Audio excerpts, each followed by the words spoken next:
Gumamit po ako dyan ng grinder para tanggalin yung natitirang non-stick coating ng ating lumang pan mga idol. Paalala po, mag-ingat po sa paggamit ng grinder dahil ito ay lubhang napaka-delikado. Natapos ko ng dolly grinder yung mga natirang coating ng ating pan. Para sa susunod na step, gumamit ako dyan ng sanding paper na number 80 mga idol. Ito ay para maalis yung mga natitira pang coating idol na hindi natamaan ng ating grinder. Mahalagang masundan mo hanggang dulo ang video na ito idol dahil pwede mo rin itong gayahin kung meron kang lumang non-stick pan. Hindi maganda sa kalusugan ang patuloy na paggamit ng lumang non-stick pan dahil pwedeng mahalo ang coating nito sa ating mga niluluto. Para sa susunod na step, gumamit ako dyan ng number 800 na sanding paper mga idol. Ito ay para tanggalin or mawala yung magaspang na texture ng ating pan. Napakahaba ng prosesong ito mga idol kaya ang kailangan mo dito ay oras at mahabang pasensya. Worth it naman ang pagod mo dahil sa tingin ko maganda naman ang resulta. Para sa susunod na hakbang, gumamit lang ako dyan ng polisher mga idol. Ito ay para mas kumintab pa ang ating pan.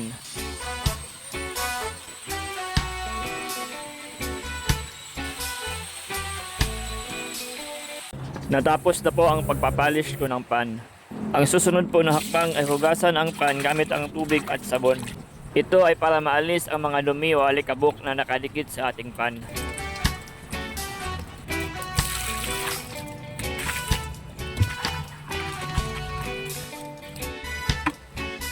Punasan lang ito ng tuyong tela pagkatapos ng hugasan.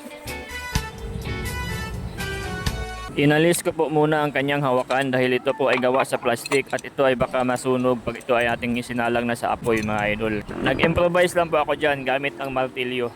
Usually, ang ginagamit na metal sa non-stick pan ay aluminum. Kaya iba po ang proseso ng pagsiso nito sa mga pan gaya ng carbon steel. Bago isalang sa apoy, pahidan lang po ng mantika ang ating pan mga idol. At iset ang apoy sa medium to high. Hintayin hanggang umusok na ang mantika at dahan-dahang paikutin at patamaan ng apoy ang bawat gilid ng ating pan. Ituloy lang ang proseso hanggang sa makita mo na natutuyo na ang mantika. Kapag medyo natuyo na ang mantika ay pwede na pong patayin ang apoy.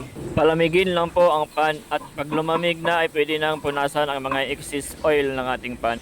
Ulitin lang po ang prosesong ito hanggang 3 beses. At pag nagawa mo na ng mga 3 beses ay magisa lamang ng spring onion or sibuyas sa ating pan. Ito ay para maalis ang metallic taste ng ating pan.